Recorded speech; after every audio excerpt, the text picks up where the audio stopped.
Vous en avez ras-le-bol de votre vie, vous avez besoin de vacances et vous avez besoin de prendre l'air, de vous échapper.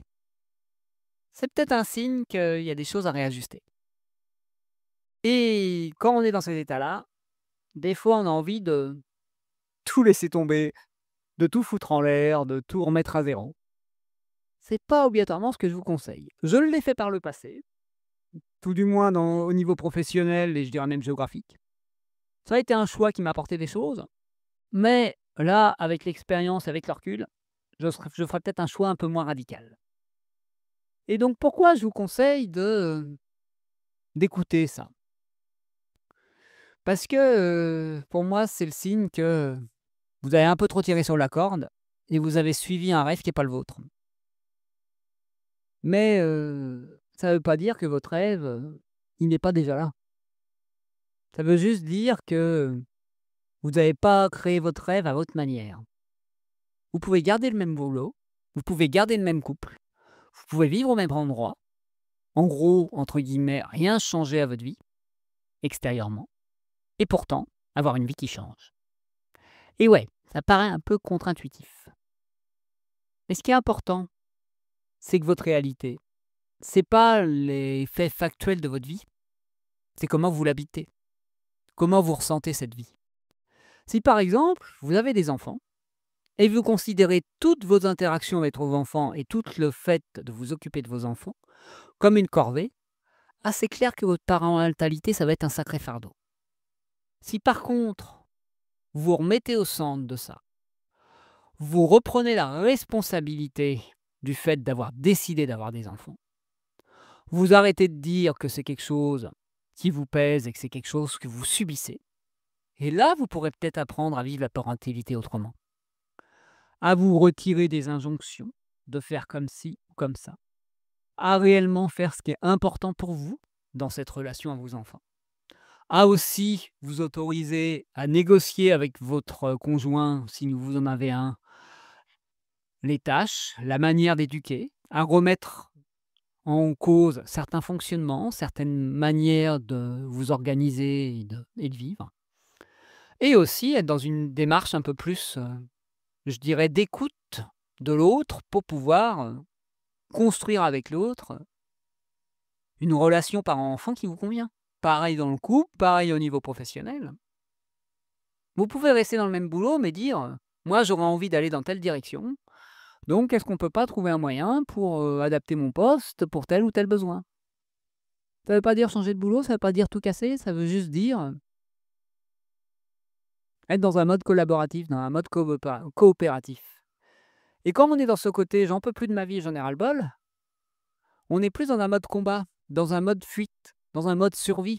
Et donc, le côté collaboratif, trouver des solutions et imaginer que notre situation actuelle est modifiable, c'est plus trop considéré comme impossible. On a l'impression d'avoir tellement tiré sur la corde que là, si on continue avec le même environnement, on va exploser. Le problème n'est pas l'environnement.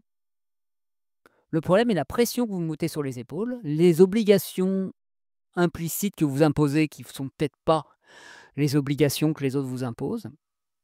Et ce qui peut être bien, c'est d'exprimer, là, j'en ai ras-le-bol de faire ça, j'en ai ras-le-bol de faire ça, ça me convient pas à tel ou tel endroit dans ma vie, et en discuter avec les personnes en question, les personnes qui sont, comment dire,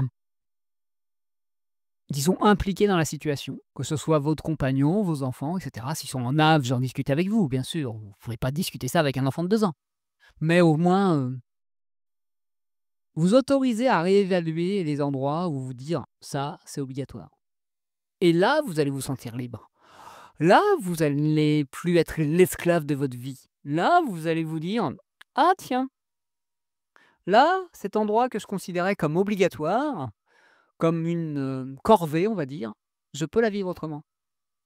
Cet endroit-là que je considérais comme quelque chose que je devais à tout prix faire, de cette manière-là, je vais m'autoriser à le vivre d'une autre manière. Ou même à le faire de la même manière, mais à le ressentir autrement et à l'analyser autrement et à me raconter une autre histoire dessus. Voilà un peu ce que j'ai envie de vous proposer. pour sortir de ce côté, j'en ai ras-le-bol de ma vie et j'ai envie de devenir quelqu'un d'autre. Parce qu'il y a aussi ça des fois qui s'exprime. Moi, ma technique, c'était, «Putain, ma vie m'emmerde, j'ai envie de prendre un sac sur le dos et d'être itinérant et de faire la route et de devenir un peu un SDF, qui, sans vie sociale, sans vie professionnelle, sans relation, vivant un peu au fil de l'eau». Qu'est-ce qui m'empêche de vivre avec cette philosophie-là dans mon quotidien? Et de m'autoriser entre guillemets à